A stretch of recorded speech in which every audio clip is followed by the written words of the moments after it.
I had never felt cold like that before, cold that didn't come from the air, but from the realization that my own daughter had locked me inside the basement of the house I had spent 45 years building. The concrete floor felt damp beneath my palms as I tried to steady myself. My breathing came out in short, shaky bursts. I remember thinking, this can't be real. Emma would never, she wouldn't do this to us. But she had. And the sound of her footsteps above my head made it impossible to pretend otherwise. Arthur was leaning against the old foundation wall, trying to catch his breath. He was 74, and I could hear the wheeze in his lungs, the one that always got worse when he was frightened. I reached for him in the dark. "Arthur," I whispered, "are you all right? What are we going to do?" He held up a trembling hand, motioning for me to stay quiet. His eyes, usually so soft, looked sharp in the sliver of light coming from the small window near the ceiling. He listened, head tilted, while Emma's voice floated down to us. She sounded so calm. Too calm. "They won't be going anywhere," she said. "Not for a while. Jason," she added, "check the door again." My throat tightened when I heard the heavy thud of the padlock being yanked. I wanted to scream, to claw at the stairs and beg her to open the door, but nothing came out. Instead, I looked at Arthur, hoping he would tell me this was some horrible misunderstanding. But he didn't. His jaw was tense, his shoulders stiff. Above us, Jason muttered something I couldn't make out. Then the basement door closed and everything went quiet again. So quiet I could hear my own pulse pounding in my ears. That was when Arthur turned toward the far left corner of the basement, the one covered in old bricks and paint so chipped it looked like a forgotten puzzle. He pressed his palm against it like he was feeling for something. "Arthur," I said again, my voice thin, "what are you doing?" He leaned close to me, so close I could feel the warmth of his breath against my ear. "Ellie," he whispered, "quiet. They don't know what's behind this wall." For a moment I forgot how to breathe. His voice wasn't panicked. It wasn't confused. It was intentional. Like he'd been waiting decades to say those words. He slipped his fingers beneath one of the loose bricks, the one I always assumed was just part of the old foundation, and he pulled. The brick came out with a soft scrape, revealing darkness behind it. I stared at him, my whole body shaking. "Arthur, what is that?" He didn't answer right away. Instead, he glanced up at the locked door as if making sure Emma and Jason weren't coming back. Then he turned to me with an expression I had never seen on his face. Not in all our years together. "I should have told you a long time ago," he said quietly. "But I thought I took care of it back then. I thought it would never come back." My heart pounded so hard I felt it in my throat. "What do you mean? Took care of what?" He touched the edges of the hollow space behind the brick, his hand trembling. "I kept something hidden here for 40 years, Ellie. Something that changes everything." My legs felt weak, and I sank onto an old wooden crate. I didn't know what scared me more. Being locked in the basement? Or the secret my husband suddenly seemed terrified to reveal? I know this probably sounds unbelievable, and maybe you're wondering how a daughter could ever do something like this to her own parents. Believe me, I've asked myself the same question. But to understand how we ended up trapped down there, cold, frightened, and surrounded by secrets, I need to take you back to the beginning. Because this didn't start in a basement. It started long before that. And I had ignored the signs. Let me tell you how all of this truly began. I used to believe my life was quiet in the best possible way. The kind of quiet you earn after decades of hard work. Raising a child, paying off mortgages, and learning how to grow old with grace. My name is Eleanor Whitford, and when all of this began, I was 72 years old, recently retired, and still waking up every morning expecting a peaceful day. I thought I had everything I needed. A steady marriage, a modest savings account, and a daughter I loved more than my own life. Looking back now, I can see the cracks, hairline fractures in places I didn't want to look. But at the time I told myself everything was fine. That I was overreacting. That aging just made things feel different, heavier somehow. The house we lived in wasn't just a building. It was a legacy, passed down from my grandmother to my mother, then to me. It held birthdays, holidays, arguments so stupid we laughed about them later, and nights when storms rattled the windows while Arthur and I lay awake listening to the rain. But it also held secrets I didn't know existed. Not then. Arthur and I had adopted Emma when she was 4 years old. She had come to us small and quiet, with big brown eyes that watched everything. I used to sit beside her bed humming until she fell asleep because she hated the silence. She grew into a bright, charming adult, but something in her shifted over the years, subtle like a curtain drawn just slightly out of place. I blamed myself for that shift more times than I can count. Maybe I coddled her. Maybe I trusted her too much. Maybe I wanted so badly to be a good mother that I ignored what was right in front of me. The first sign came one chilly morning last November. I had just poured myself a cup of tea when Emma burst through the front door without knocking. She always had a dramatic flair, but that day she looked frantic. Her hair was messy, her eyes wide, and she carried a stack of papers she didn't bother explaining. "Mom, we need to update some things," she said. No greeting. No small talk. "It's important." I blinked at her, still half asleep. "Update what?" "Your insurance. Some of the financial stuff." "It's nothing major," she said lightly, but her voice wavered. "Just sign here." She slid the papers toward me. I didn't sign them. Something in her tone made the hair on the back of my neck rise. "I'll look at them later," I said. She forced a smile. "Sure, Mom. Just don't wait too long, okay? It's important." When she left, the house felt invaded. Not physically, but emotionally. I sat at the table staring at the papers until the tea went cold. You might think I'm exaggerating. Maybe you've had a child rush you to sign something before. But this felt different. Sharp. Urgent. Wrong. A week later, I noticed something else. My checkbook wasn't where I always kept it. It sat on a different shelf, almost imperceptibly moved. At first I thought I must have put it there myself. But when I opened it, one of the checks was missing. I asked Arthur if he had taken it. He shook his head. "Ellie, I haven't touched your checkbook in 20 years. I laughed it off, but my stomach tightened. Then came the phone call. "Mrs. Whitford," the woman from the bank said politely, "we just want to confirm the withdrawal you made yesterday." "What withdrawal?" I asked, my voice tightening. Her tone shifted the second she realized something was wrong. "A check written for $600. Signed by you." My heart started hammering. "Could you tell me what the signature looked like?" "It matched the last one on file," she said. "But just barely." When I asked her to fax me a copy, she hesitated before saying, "Are you sure everything is all right at home?" I remember clutching the phone so hard my hand hurt. Everything inside me felt jumbled. Fear, confusion, guilt for even suspecting the person I loved most in the world. But then came the moment I could no longer ignore. It happened on a rainy Saturday. Emma had come by unexpectedly again, this time with Jason. I never trusted him. He had a slick charm that felt like oil on water. Smooth on the surface but impossible to grasp. He talked too fast, smiled too wide, and always seemed to be watching everything around him. They sat across from me on the couch, both of them smiling in a way that made my skin crawl. "Mom," Emma said sweetly, "Jason and I were talking. We think it might be time.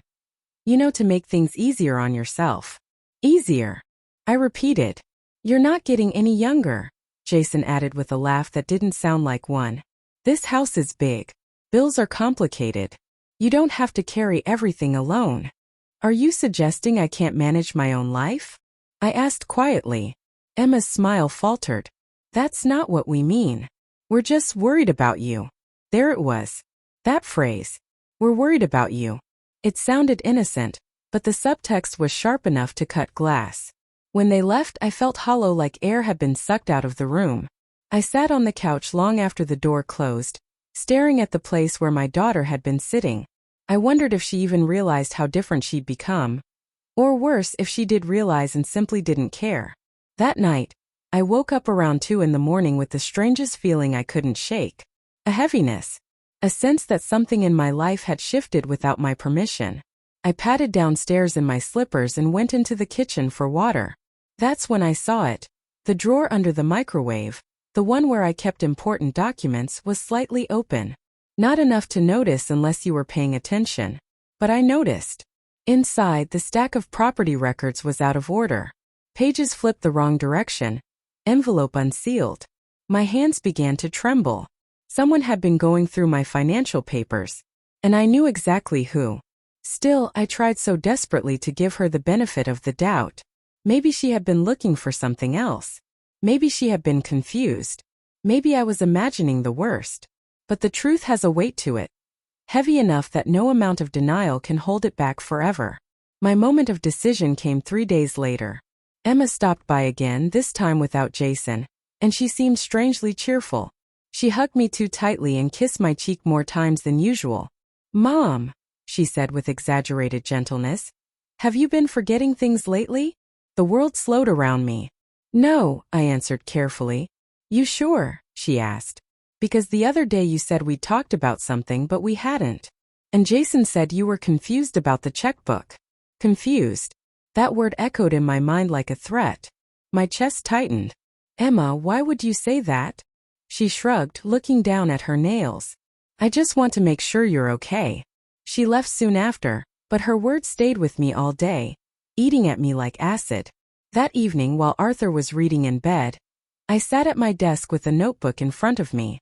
I opened it and wrote in shaky handwriting, "I need to start paying attention."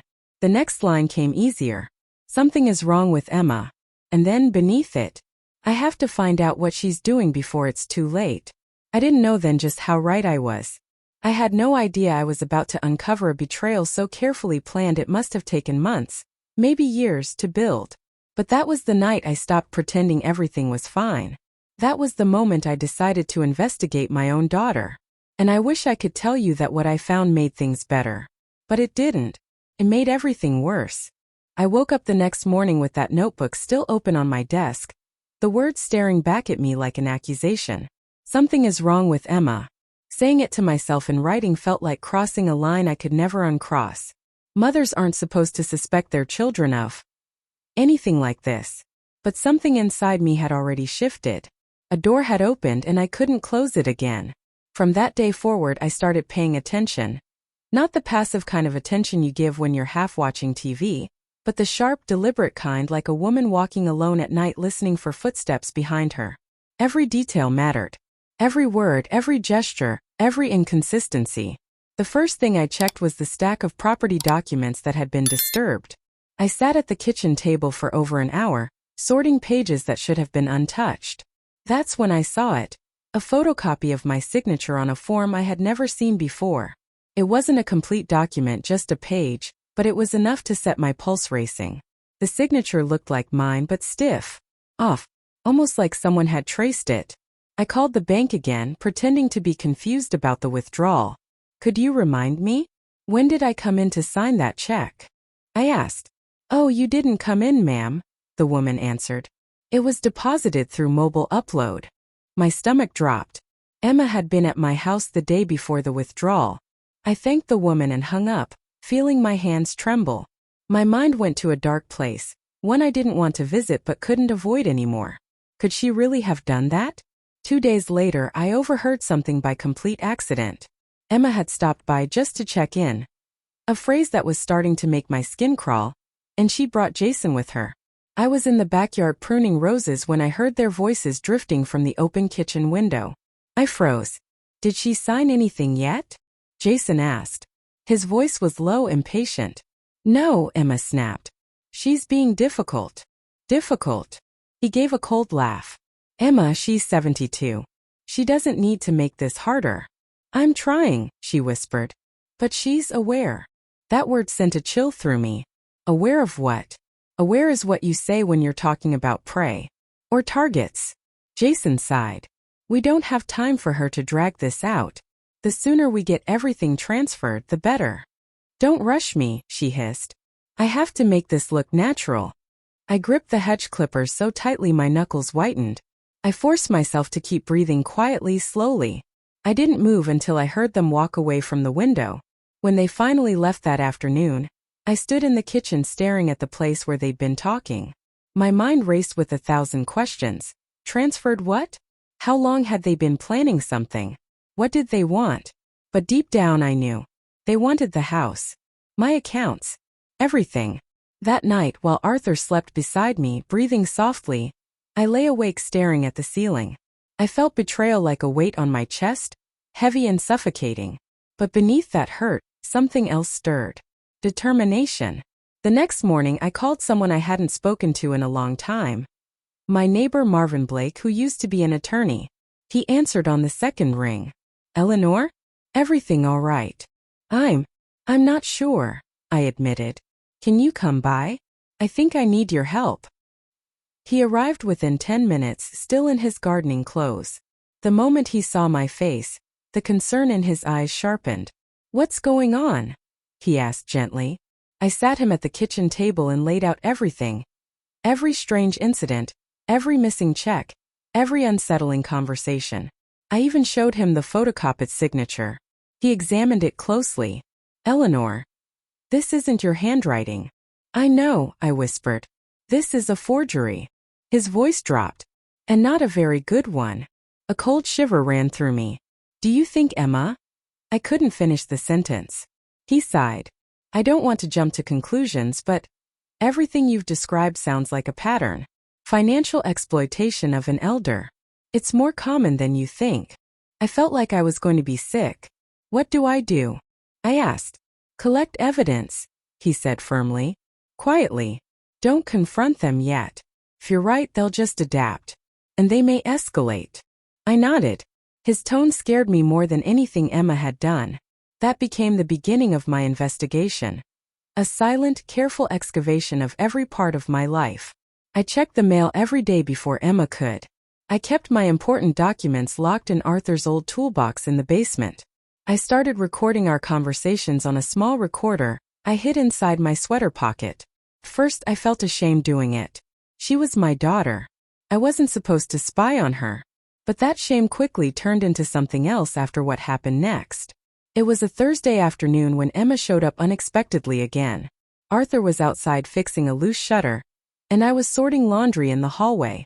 I heard the front door open and Emma's bright voice call, "Mom!" I joined her in the living room, drying my hands on a towel. "You didn't call before coming over," I said gently. She shrugged. "Wanted to surprise you." She paused, then added, "Where's Jason?" "Oh, he's parking the car." Something felt off. She was too cheerful, too bubbly. "I brought some papers," she announced casually. "Just some things that need updating. Doctor forms. You know how it is." My heart thudded. "Let me see them." She handed me a stack of papers, at least 20 pages thick. I flipped through them, letting my eyes skim quickly. That's when I saw the phrase buried in dense text. Durable power of attorney. Everything inside me went cold. "Emma," I said slowly, "what is this?" She didn't meet my eyes. "Like I said, just some forms." I looked at her for a long moment. "This would give you control over all of my decisions." She laughed lightly. "No, Mom, it's not what you think. It's just a precaution in case something happens to you." My chest tightened. "I'm not signing this." Her smile froze. "Why not?" "Because I don't need it." Her jaw tensed. "Mom, you're being ridiculous. This is just for your protection." The door opened then and Jason walked in. His face already set in a tight smile. "Hey, Eleanor. Everything okay?" I didn't answer. Emma shot him a look I wasn't supposed to see, one of frustration and urgency. Jason stepped closer. "If you need help understanding the paperwork, I can walk you through it." "I'm not signing anything," I repeated, stronger this time. His smile vanished for a split second. Just a flicker, but I saw it. Something cruel behind the mask. Emma crossed her arms. "Mom, you're making this harder than it needs to be." I felt my voice begin to shake. "Emma, why are you pushing this?" She took a deep breath as if steadying herself. "Because we love you, and we want to make sure you're safe." But the tone was wrong. Too rehearsed. Too practiced. They left shortly afterward, but not before Emma leaned in and kissed my cheek, her breath warm against my ear as she whispered, "Don't make this harder." That night I cried in the shower so Arthur wouldn't hear me. I felt something breaking inside me. Something tender and motherly that had protected Emma her whole life. It hurt in ways I didn't know were possible. But the next morning something else surfaced. Resolve. The more I watched, the more horrifying things I found. One afternoon, Emma didn't know I was in the hall when she called someone from the living room. Her voice was hushed, sharp, urgent. "I don't care what we have to do," she hissed. "My mom's not cooperating. If she won't sign willingly, we need another plan." My heart stuttered. I pressed myself against the wall, listening. I'm telling you, she continued. She's not as confused as I thought. Jason says we need to move faster. My knees almost gave out. Move faster toward what? 2 days later, I found a list in their car. They had asked me to grab the grocery bags after a trip to the store. When I opened the back door, a folder slid onto the seat. Papers spilled everywhere. I bent down to gather them and froze. There it was. A printed list with itemized values.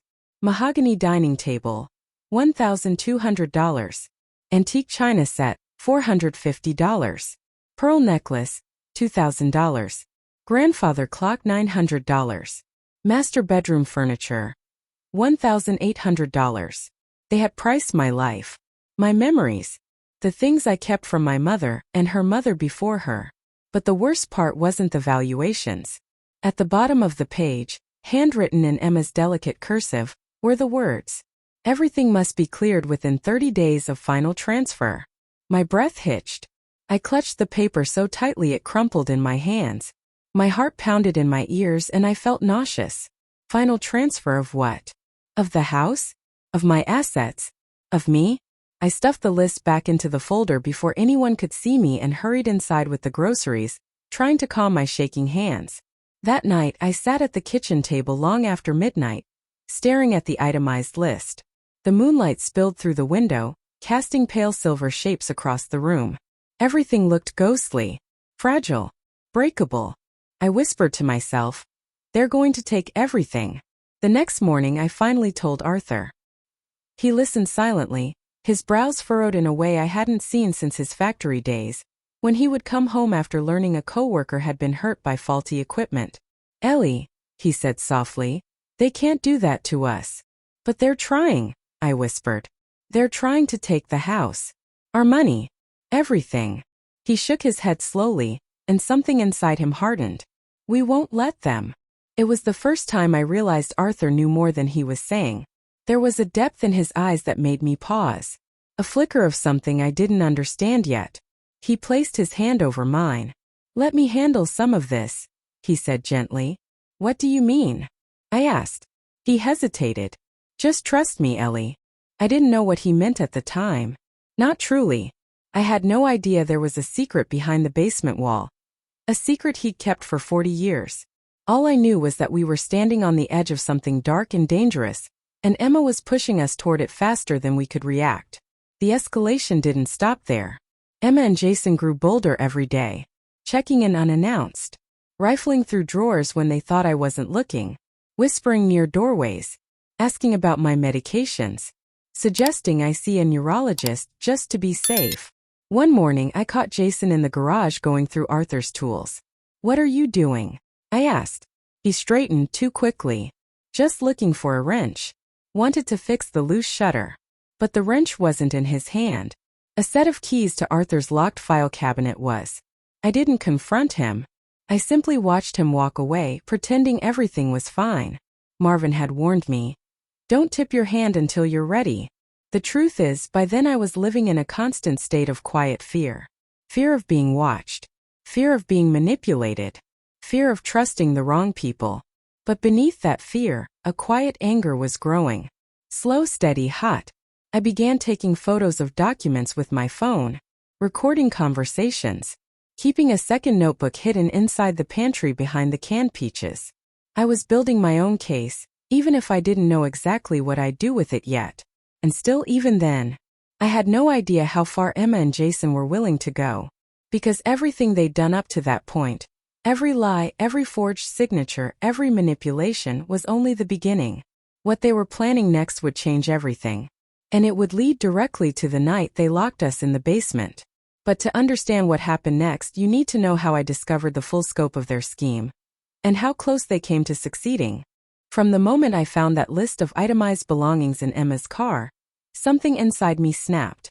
The part of me that still believed she was just confused, or overwhelmed or misguided, fell away. What I felt in its place was sharper. Not anger, not yet, but clarity. A quiet, steady certainty that she wasn't acting out of fear or desperation. She was planning. And I was running out of time. Over the next few days, I became hyper-aware of everything in the house. Every drawer slightly out of place. Every paper stack disturbed. Every subtle sign that someone, Emma, Jason, maybe both, had been inside when I wasn't looking. I couldn't relax, not even in my own bedroom. The walls felt too thin, the doors too easily opened. I found myself double-checking locks, closing curtains even in daylight, and waking up at night convinced someone was standing near the foot of the bed. But the worst part wasn't the fear. It was the guilt. Because even in the middle of all this suspicion, I kept telling myself, this is my daughter. My only child. I raised her. I gave her everything. How could she possibly? But the evidence piled up until even a mother's hope couldn't explain it away. The turning point came on a Tuesday afternoon. Arthur had dozed off in the living room while reading the newspaper. The house was quiet, warm, peaceful in the way that made me forget, just for a moment, how dangerous things had become. I was folding laundry in the hallway when I heard the faint creak of the back door. At first, I thought it was Arthur getting up to stretch. But when I peeked around the corner, my breath caught. Emma and Jason were inside the house. Without knocking. Without calling. Without even pretending they had come to visit. Emma was staring up the staircase, as if listening for footsteps. Jason was whispering something too quiet for me to hear. And then, for the first time in my life, my daughter quietly closed the back door behind her and slid the lock. My heart pounded so loudly I thought they might hear it. What if she's awake? Jason whispered. She naps every afternoon, Emma murmured back. We just need to find the documents and get out. My lungs tightened until I could barely breathe. They weren't even trying to be subtle anymore. I stepped backward slowly, silently, slipping behind the corner as they walked toward the office. I pressed my hand over my mouth to keep myself from making a sound. They were going through my things. Again. Only this time they were doing it while I was home. From the hallway I heard drawers sliding open, papers rustling, Emma's frustrated voice saying, "She moved everything. I swear she's on to us." Jason answered, annoyed. "Just find the damn will." My stomach twisted. The will? I had one, yes, an old version from a decade ago that left the house to Emma, back before she married him. But I had updated it recently, quietly, without telling her. The new one left control of everything to Arthur. Were they looking for that? I crept quietly through the hall and slipped into the laundry room, shutting the door with the gentlest click I could manage. My hands trembled as I reached for my phone. I dialed Marvin's number. He answered on the first ring. "Eleanor? Are you okay?" "They're in the house," I whispered. "Right now." "What? Did they break in?" "They came through the back door. They think I'm asleep." There was a sharp inhale on the other end. "Listen to me carefully. Do not confront them. Stay hidden. If you feel threatened, call the police immediately." "But they are committing a crime," he said firmly. "This is not a misunderstanding anymore." My throat tightened. "What do I do?" He paused. "Do you have a safe place?" "The laundry room," I whispered. "Stay there. I'll come over. Just stay quiet." But before I could answer, I heard footsteps coming down the hallway. I held my breath and pressed myself into the corner behind the door. Emma's voice carried through the wall. "Check the laundry room." My heart nearly stopped. Jason answered. "Why the laundry room?" "Because she keeps random boxes in there. She might have moved things." My palms went slick with sweat. My pulse thudded in my ears. For a split second I considered calling out, telling her to stop or asking why, or begging her to leave me alone. But I knew it was too late for that. The doorknob shifted. I swallowed a tiny gasp. Emma pushed it open, and stopped when she saw me. Her eyebrows lifted in shock, but not the kind of shock a loving daughter would feel. This was annoyance. Anger. Maybe even resentment. "Mom? What are you doing in here?" she asked with a tense smile. I forced myself to stay still, to breathe. "I heard noises," I said softly. "I thought someone was in the house." "Oh, sweetheart," she said in a sugary voice that made my skin crawl. "It was just us. I told you we were coming by." "No, you didn't," I said. Her smile sharpened. Must have slipped my mind. Jason appeared behind her, giving me that same fake, polished smile he always used when he wanted something. "Just checking in," he said. "Sure. Checking in by rifling through my office like burglars. We didn't mean to scare you," Emma added. She stepped closer and reached for my arm, but I pulled instinctively away. Her eyes narrowed, but only for a moment. Then she plastered on her cheerful expression again. "We'll let you finish your laundry. Right, Jason?" He didn't move. "We were actually hoping to chat about some of those papers from last week." "I'm not signing anything," I whispered. Emma stared at me for a long moment. "Okay," she said. "If that's how you want to do this." Then they left. 10 seconds later, I heard the back door slam. I collapsed against the wall and finally let myself breathe again. When Marvin arrived half an hour later, he looked around the house with a seriousness that made everything feel even more real. He checked the office, the drawers, the desk. "They were definitely searching for something," he said quietly. "I know." He turned to me. "Eleanor, we need to act now. They're escalating, and this is going to get worse." I swallowed. "What do? We secure everything. Bank accounts, deeds, legal documents. And we take preventative legal action." But even then, even as he spoke with that firm, authoritative voice of a man who knows the law is on our side, I felt a sinking dread. Because Emma and Jason had shown something I hadn't understood until that moment. They weren't afraid to cross boundaries. They weren't afraid to break in. They weren't afraid to lie, steal, manipulate. What else weren't they afraid to do? 2 days later, I got my answer. It was a Friday evening. Arthur and I had just finished dinner when we heard a knock. I felt that familiar tension rise inside me. I looked out the window. Emma stood on the porch alone. Her head was bowed, her posture small and somehow fragile. She looked nothing like the cold, calculating woman I had seen in my house days earlier. "Ellie," Arthur said softly. "Maybe we should hear her out." I nodded hesitantly. I opened the door. She lifted her head and tears filled her eyes. Real tears. Not forced. Not theatrical. "Mom," she whispered, voice cracking. "Can we talk?" I stepped aside. "Come in." She sat on the couch, wringing her hands, trembling slightly. "I don't know how to say this," she began softly. "But I'm scared." The room felt still. She looked up at me, her eyes wide, vulnerable. "Jason has been pressuring me. For months. He wants your house. He wants the money. He keeps telling me we deserve it. That you don't need all that space. That we should get ahead before it's too late." My heart twisted painfully. Was this the truth? A confession? Or just another manipulation? "I didn't know what to do," she whispered. "He gets angry. He makes plans without telling me. He keeps coming over here when I'm not with him, going through your things." I tried to stop him. I blinked, trying to process. "Emma, why didn't you come to us? Why didn't you say something?" She wiped her eyes. "Because I thought maybe he was right. That maybe you were getting older and needed help. But then everything spiraled and I didn't know how to stop it." Her shoulders shook with sobs. Arthur sat beside her, placing a hand on her back. "Oh, Emma," he murmured. She leaned into him, crying softly. Part of me wanted to believe her. Wanted to wrap my arms around her and tell her everything would be okay. Wanted to believe that she'd been trapped, manipulated, coerced.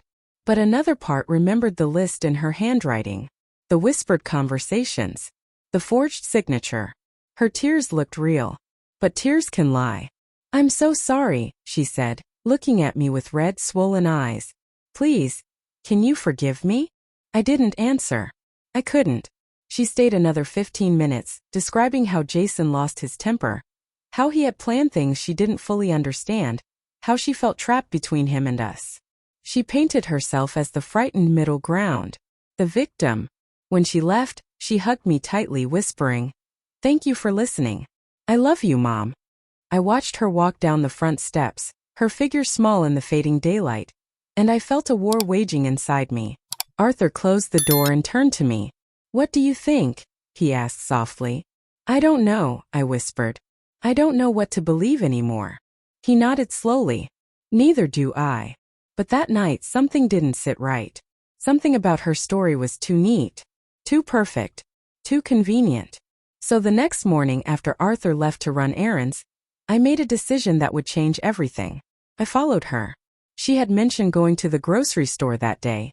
I waited until she pulled out of her driveway, then drove 2 cars behind her, staying far enough not to be noticed. But she didn't go to the grocery store. She drove to a small coffee shop on the edge of town. I parked across the street and watched from behind the windshield as she walked inside. 10 minutes passed. I debated going in, but something told me to wait. And then Jason arrived. I watched, heart sinking, as he hurried inside and sat at her table. They talked quietly, too quietly for me to hear. But their expressions told the story clearly enough. Emma wasn't crying. She wasn't shaking. She wasn't scared. She was smiling, laughing, leaning in. At one point, Jason took her hand across the table and kissed it. I felt sick. Then Emma did something that made my entire body go cold. She reached into her purse, pulled out a folded piece of paper, and slid it to him under the table.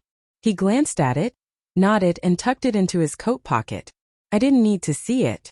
I didn't need to guess. I already knew. It was the paperwork she had claimed she was refusing to push on me. The same paperwork she had pretended she didn't want anymore. She hadn't come to apologize. She hadn't come to confess. She'd come to mislead me. So I would lower my guard. So I would stop watching. So I would stop protecting myself. I sat in the car for a long time, feeling the kind of pain I didn't have a name for. Pain so deep it didn't feel like heartbreak, it felt like a fracture. A splintering inside the soul. My daughter didn't just lie. She was still conspiring. Against me. Against Arthur. Against everything we'd ever built. I started the car and drove home without even remembering the turns. My hands shook on the steering wheel. When I got inside, Arthur was already home. He took one look at my face and said, "Ellie, what happened?" I sat down. I followed her. His expression changed, darkened. I told him everything. Every detail. Every smile she'd shared with Jason. Every whisper. Every exchanged paper. When I finished, Arthur leaned back in the chair and exhaled slowly. "I was afraid of that," he murmured. He didn't look shocked. Or confused. Or devastated. He looked resigned. "What do you mean?" I asked quietly. He hesitated for a long moment. Then he said something that made my entire body go still. "Because this isn't the first time Emma has tried something like this." My breath caught. "What?" Arthur looked at me with tired, pained eyes. "There's something I never told you. Something from when Emma was a teenager." My pulse thudded. "Arthur, what are you talking about?" He swallowed. "There's a reason I don't trust her. And there's a reason I've been preparing for something like this for years." I stared at him, feeling my world tilt. "What reason?" I whispered. He looked toward the basement door. And in a low, steady voice, he said, "It's time you knew what's behind that wall." Arthur's words hang in the air, impossibly heavy. I stare at him, waiting for him to take it back, to tell me I misheard, that he didn't just imply our daughter had done something before, something serious enough that he had prepared for years. But he doesn't correct himself. He just looks at me with those weary, solemn eyes that suddenly feel like eyes I don't fully know. "Arthur," I whisper. "What do you mean you've been preparing?" "Preparing for what?" He glances toward the basement door again, his jaw tight. "Ellie, I should have told you years ago." Something inside me twists. "Told me what?" He stands slowly, rubbing the back of his neck the way he always does before saying something difficult. "Come downstairs with me. It's easier to show you than to explain." I hesitate. A cold feeling pools inside my chest. "Arthur, you're frightening me." He puts a gentle hand on my shoulder. "I know. And I'm sorry. But everything that's happening right now, Emma, Jason, the forged documents, all of it, it's connected to something that started a long time ago. I feel like my knees might give out." "Are you saying she's done something like this before? To someone else?" He shakes his head. "No. She did something to us." My breath catches. "To us." But he doesn't explain yet. Instead, he walks to the basement door and opens it. A cool draft drifts upward, smelling faintly of dust and old wood. "Please," he says softly. "Come with me." I follow him reluctantly, fearfully, down the creaking steps. My hand grips the railing hard enough to hurt. When we reach the bottom, he moves toward the old foundation wall. The same wall he touched on the night Emma locked us down here. "Arthur, please. Tell me what's happening." He presses his palm against the loose brick, the one he showed me during the cold open, and gently removes it. Then he reaches into the hollow behind it and pulls out something wrapped in dark blue cloth. My pulse quickens. What is that? He unwraps it carefully. Inside is a stack of journals, papers, old photos, and this part makes my breath stop. 2 envelopes sealed with tape that has yellowed with age. Arthur. He looks up at me. This is everything I've been keeping from you. Everything I've been afraid to say out loud. Feel dizzy. Why would you keep secrets from me? His face softens with grief. Because I thought it was over, Ellie. I thought what happened wouldn't haunt us again. I thought she changed. I wanted to believe she changed. My head spins. Please tell me what she did. He places one of the journals into my hands. The cover is cracked, the edges worn. It's Arthur's handwriting, neat but slightly slanted, the same handwriting he uses for grocery lists. It started when Emma was 16, he says quietly. Do you remember when the police came by? When they questioned us about that missing money from the church fundraiser? My stomach lurches. Of course I remember. They thought you stole it until everything was sorted out. He nods, his eyes clouding. Except it never was sorted out. Not really. I frown. But they said. They only said that because I took the blame. I blink hard. What? He takes a slow breath. Emma stole that money, Ellie. I feel the floor tilt beneath me. The basement suddenly feels too cold, too small. No, I whisper. No, she wouldn't. She was a child, she wouldn't do that. She wasn't a child. His voice is calm but firm. And she didn't just steal it. She planned it.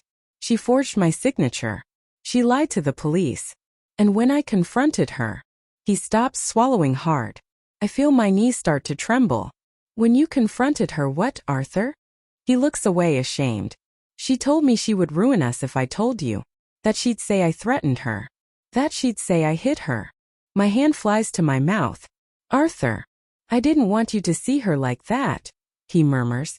I thought it would destroy you. So I took the blame. I told the police it was a mix-up, that I must have miscounted the money. I told the pastor I'd cover the missing amount out of pocket. My heart pounds painfully. I thought it was a one-time thing, he says. I thought she was just a teenager making a mistake. But then, he reaches into the hollow again and pulls out a photo. It's Emma at 16, smiling, radiant, holding a school award. Everything she did after that, he whispers. Every choice she made, every lie she told, it all had the same pattern. Manipulating. Taking advantage. Creating stories to get what she wanted. My throat tightens. Why didn't you tell me? His voice breaks. Because every time I thought about it, I saw the way you looked at her. The love in your eyes. I couldn't take that away from you. Tears sting my eyes. Arthur, you should have told me. We could have helped her. We tried, he says quietly. Do you remember that counselor we sent her to her senior year? I nod slowly. She said it was for stress. He shakes his head. It was court-ordered. The words hit me like a blow. I kept everything, he says, tapping the stack of journals. Her warnings. Her threats. Every time she used us. Every time she manipulated someone. I documented it all because I thought someday we might need it. I stare at him, stunned. You kept records on our daughter? I didn't want to. His voice cracks with emotion. But I didn't know what else to do. I wanted to protect you. And I wanted to protect her from herself. I look down at the journals in my hands, feeling the rough texture of the cover under my fingertips. My vision blurs with tears. So you hid all of this behind a wall, I whisper. He nods. Because I couldn't keep it in my study. If she found any of it, she would have retaliated. And you would have been caught in the middle. A cold, creeping dread fills me. Arthur. Is that why you built these shelves in front of this wall? Why you kept the basement locked all those years? Yes, he says softly. I didn't want you to ask questions. And I didn't want her to ever find this. I look at him, feeling betrayed and terrified all at once. Why now, Arthur? Why are you telling me this now? He takes my hand gently. Because Emma hasn't changed, he says. Everything she's doing now, trying to take our house, our money, isolating us, it's the same pattern. Just bigger. Bolder. More dangerous. My heart pounds. Dangerous? Arthur, what aren't you saying? He exhales shakily. She didn't just plan to take our assets, Ellie. She planned for us to be removed. I stiffen. Removed. Yes, he whispers. Her plan only works if we're gone. A chill runs through me. Suddenly something clicks together in my mind. The forged signature. The sudden push for power of attorney. The pressure to sign documents. The constant checking in. The mention of my medications. Arthur sees the realization in my eyes. You understand now, he says quietly. We're not just dealing with financial manipulation. I swallow hard. She wants us declared incompetent. He nods gravely. Or worse. My breath catches. What do you mean worse? He looks directly into my eyes. Ellie, think about everything she and Jason have done. Does any of this seem like something that ends peacefully? My vision swims. A terrible certainty washes over me. And suddenly what happened in the cold open makes even more sense. The padlock on the basement door. Jason checking the lock just to be sure. Emma saying they won't be going anywhere. The basement wasn't just to scare us. It wasn't just to trap us. It was part of a plan. Arthur squeezes my hands. There's more. Something you need to see. He hands me the second sealed envelope. What's inside? I ask. Proof, he says simply. Proof of what she's planning now. I stare at the envelope, feeling its weight. Feeling everything shifting around me. Like the foundation of my life is cracking under my feet. Arthur, I whisper. How long have you known she might try something like this? He closes his eyes for a moment. Years. A tear slips down my cheek. And you never told me. I was trying to protect you, he says softly. I thought if I stayed alert, if I handled it quietly, she'd eventually grow out of it. But this time. He looks at the envelope in my hands. This time she went too far. I take a trembling breath. What do we do now? He straightens, his expression steady. Now, Ellie, we fight back. We protect ourselves. And we prepare because whatever happens next, it's coming soon. I look down at the envelope, at the journals, at the cracked foundation brick lying at my feet. The air feels colder than before. The world suddenly feels more dangerous than I ever imagined. But one thing is clear now. My daughter isn't who I thought she was. She hasn't been for years. And the secret behind the wall changes everything. Everything. Arthur doesn't move after he hands me the envelope. He just watches me, quietly, carefully, like he's afraid I might break if he says anything else. My palms sweat against the sealed paper. It feels heavier than it should. As if whatever's inside is pressing down with its own gravity. For a moment, neither of us speaks. The basement smells like dust and old paint. The single bulb above us casts a yellowish glow that makes everything feel like we're trapped inside a memory instead of a room. Finally, I swallow hard and force myself to ask the question I've been avoiding. What's inside? Arthur exhales slowly. Proof of what she's doing right now. Proof of the plan she and Jason are already in motion. Proof that they're not going to stop. My pulse pounds in my ears. Arthur, if this is true, if all of this is happening, why didn't you tell me sooner?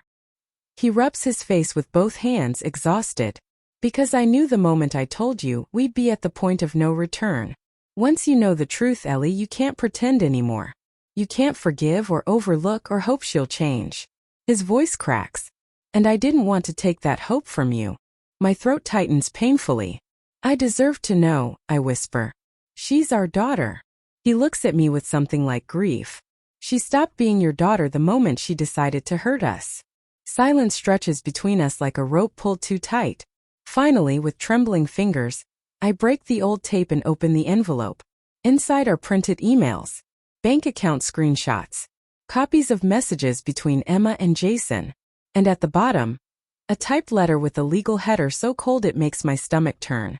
My hands shake as I read the first email. From Emma. To Jason. Subject. How soon can we get it done? My heart stutters. I read it. She's slowing down more than I expected. If we push the neurologist angle soon, it'll look believable. Jason, we can't keep waiting. I need them declared incompetent before spring. Once they're out of the house, everything else falls into place. My breath catches. I force myself to keep reading. And don't forget, she keeps the pills in the pantry now. If she forgets to take them properly for a few days, the confusion will show up on the evaluation. I nearly drop the page.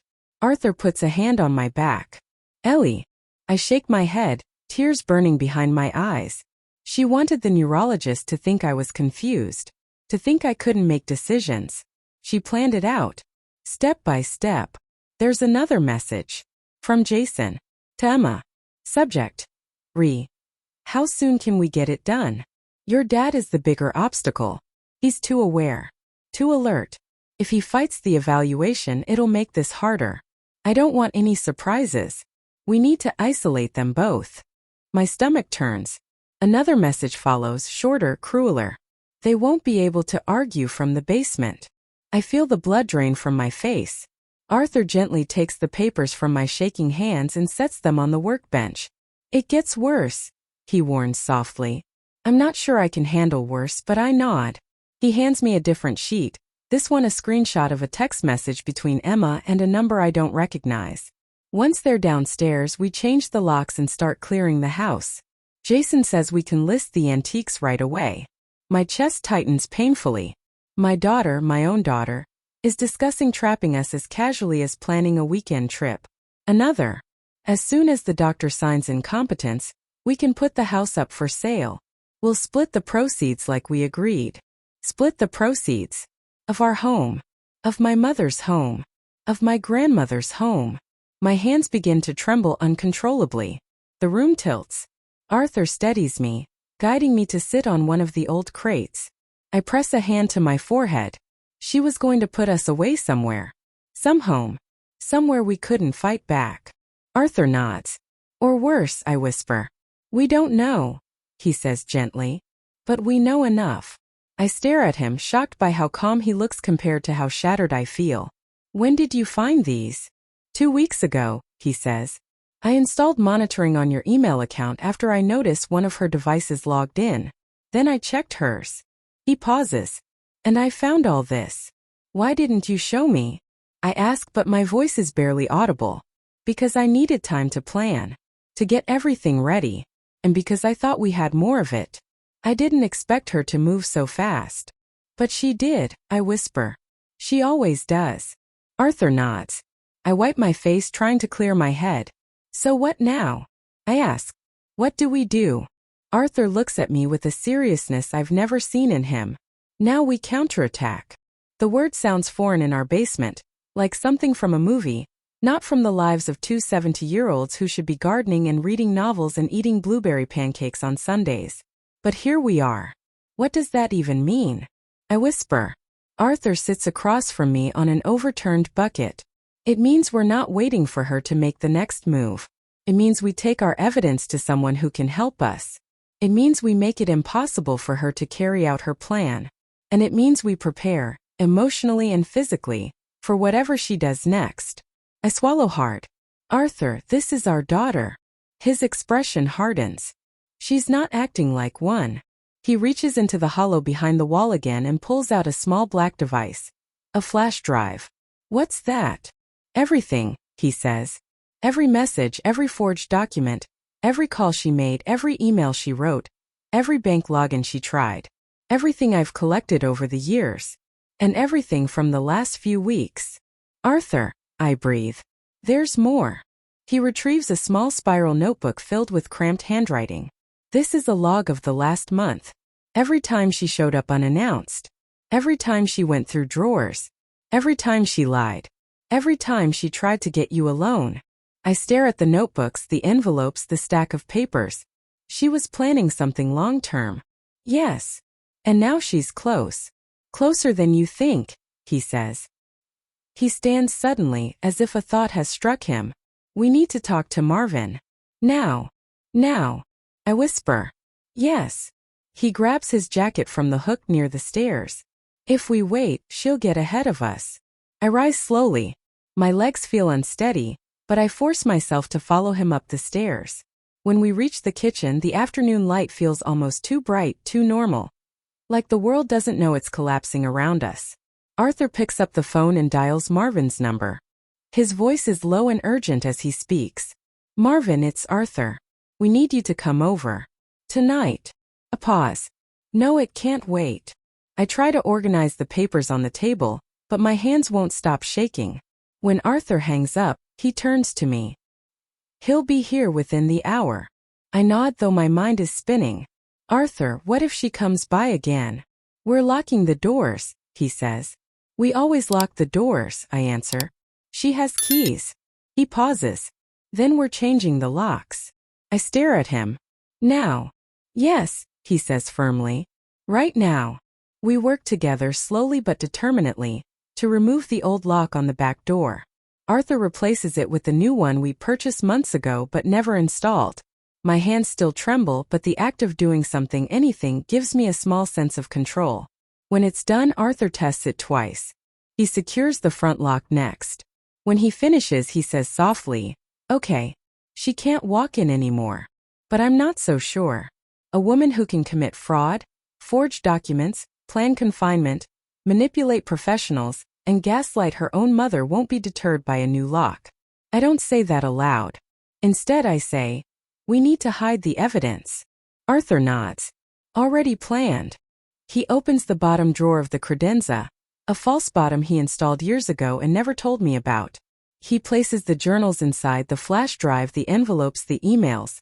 Then he slides the panel back into place and locks it. The house feels too quiet afterward. I sit at the table staring at the wood grain. Arthur makes tea, because that's what he does when he doesn't know what else to do. He places a cup in front of me. We'll get through this, he says softly.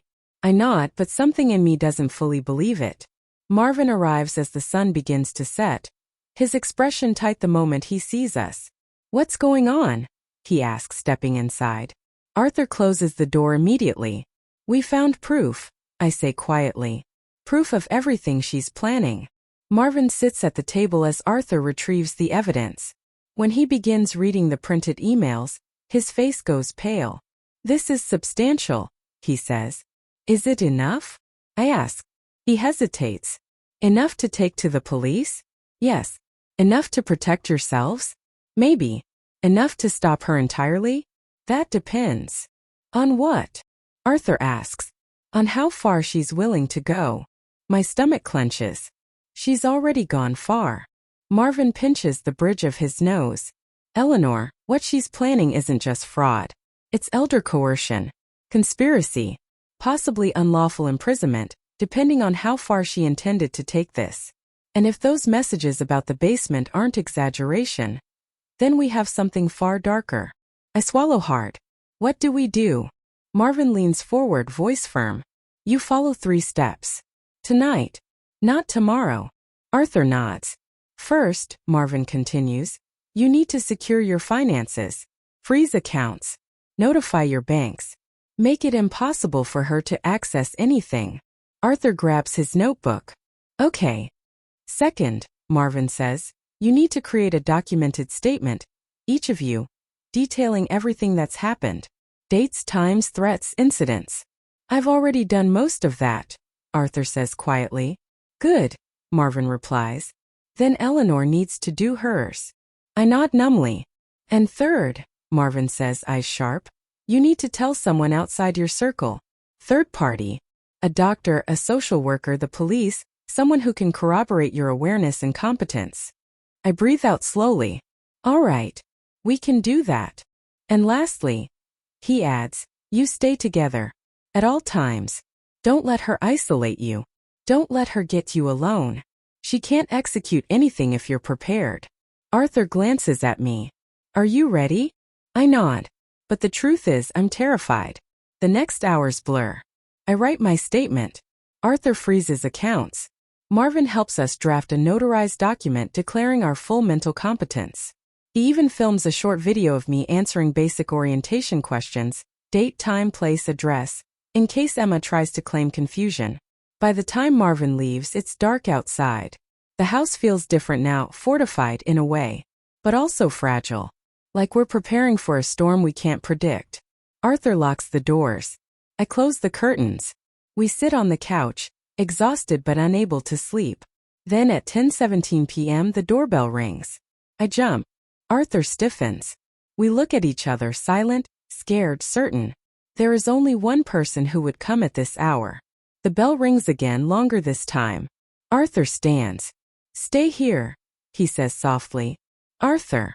It's okay, he whispers. but I can see the tension in his shoulders. He walks slowly to the door. He doesn't open it. He just speaks through it. Who is it? A familiar voice floats back. Smooth, sweet, practiced. Dad? It's me. Can I come in? My stomach drops. Emma. Arthur and I exchange a look. I mouth, don't open it. He nods. Emma's tone changes, sharper. Why is the door locked from the inside? My key isn't working. Arthur's voice is steady. We changed the locks. There's a long silence. Then a soft laugh. Oh, Emma says lightly. Why would you do that? The unease in my chest grows. Arthur doesn't answer. Emma's sweetness slips. Open the door, Dad. He doesn't move. Her voice hardens. Now. Arthur steps backward. Emma knocks loud, fast, frantic. Dad, what are you doing? Why aren't you letting me in? Open the door. Her voice rises, anger creeping in. I stand trembling. Arthur motions for me to stay silent. The sound of shattering glass is so loud it seems to split the house in half. For a moment I can't move. I can't breathe. I just stand there, clutching Arthur's arm, listening to the crunch of broken shards under Emma's shoes as she steps into our kitchen. Mom, she calls softly, but her voice is wrong. Too calm. Too deliberate. Dad? Why are you hiding? Arthur pulls me back into the hallway, away from the doorway. His heartbeat is fast beneath my fingers, but his face stays steady. Controlled. I don't know how he does it. We stay behind me, he whispers. No matter what happens. I nod, trembling. Emma moves deeper into the house. Slow, careful steps. A predator searching for prey. I know you're awake, she sings gently. I just want to talk. Her sweetness now is chilling. She sounds like she's auditioning for a part she's played too many times. Arthur calls out firmly, his voice echoing through the dark hallway. Emma, stop. Leave now. The police are on their way. She laughs softly. A light, airy laugh. Dad, don't lie. You didn't call anyone. But she's wrong. Because Arthur did. 5 minutes ago. Before the glass broke. He squeezes my hand once, silently reassuring me. We hear her walk toward the living room. Why are you acting like this? I'm your daughter. Why won't you just let me help you? Help. The word twists something deep in me. The kind of pain only a mother can feel. Even now, even after everything, some broken part of me still wants to reach her. Still wants to believe she's confused, misguided, anything but malicious. But the evidence is behind the basement wall. And the broken glass is under her feet. Arthur steps carefully to block the hallway. Emma, he says, you need to leave. Now. She stops moving. Silence fills the house like smoke. Then her voice sharp, brittle. You changed the locks. Yes, Arthur says. You locked me out of my own home. This is not your home, Arthur states firmly. It's ours. Her breathing picks up. Fast. Unsteady. It will be mine, she snaps. You just had to cooperate, but you never do. She steps into view at the far end of the hallway. Her hair is wild. Her eyes wide and glossy. Her hands shaking. Not with fear but adrenaline. Her pupils are blown wide like she's been awake for days. Move, she says to Arthur. I'm not leaving without the papers. There are no papers, Arthur answers. Not anymore. Her face twists. You're lying. I grip Arthur's arm tighter. Emma, I whisper. Please, please stop this. We can still fix everything. Just put down whatever you're holding and let's talk. Only then do I notice it. A metal tool in her right hand. A small crowbar. She lifts it slightly. Stay back, Mom. Something inside me cracks. Emma. Why are you doing this? She glares at me with tears in her eyes. Because you left me no choice. You were supposed to sign the power of attorney. You were supposed to trust me. You were supposed to give me the house, my inheritance. You're old, Mom. You don't need all of this anymore. But you just kept holding on. Holding on. To my life. To my home. To my dignity. I feel nauseous. Arthur stays calm. Emma, put the crowbar down. No. Her voice shakes the house. You're turning everyone against me. You got that lawyer to side with you. You froze your accounts. You're making me look insane. Arthur doesn't break eye contact. You did that to yourself. Emma lets out a broken sound. Half a sob, half a scream. I never wanted to hurt you. I just wanted what's fair. Fair. Like selling our furniture. Our memories. Our lives. I feel something shift inside me. I step forward. Emma, I say softly, look at me. She hesitates. Her lip trembles. I see the little girl she once was. The one who used to curl into my lap and ask me to braid her hair. The one who cried when she broke her favorite snow globe. The one I sang to when she couldn't sleep. For one terrible moment I think she might drop the weapon. Then she whispers, I'm doing this for us. The spell breaks. She raises the crowbar slightly, and Arthur steps in front of me instantly. But he doesn't yell. He doesn't lunge. He doesn't escalate. His voice is steady, low, controlled. It's over, Emma. She freezes. Arthur steps forward 1 inch. We have the evidence. Her eyes widen. What evidence? The emails, he says. The messages. The bank logs. The forged documents. She shakes her head violently. No. No, you don't. Arthur continues. It's all documented. Copied. Secured. Locked away. And someone else has it too. What? Who? Your mother's attorney. And the police. Emma looks like she's been slapped. Her grip loosens on the crowbar. Then her voice breaks. Dad, why would you do that to me? Arthur's reply is gentle, heartbreaking. Because I love you. But love doesn't mean letting you destroy us. Emma stares at him, hurt, betrayed, furious. Then, sirens. Red and blue lights flash through the windows. Emma's face crumples. No, she whispers. No, no, no. She backs away, trembling. You called them. Arthur doesn't move. The sirens grow louder. Emma panics. She drops the crowbar. It clatters across the floor. Please, she whispers, collapsing to her knees. Please don't let them take me. Tears run down her face. Real tears. Not manipulative ones. Not calculated. Raw. Broken. My heart shreds in my chest. I want to run to her. I want to hold her. I want to pretend none of this ever happened. But I can't. Because love is not the same as surrender.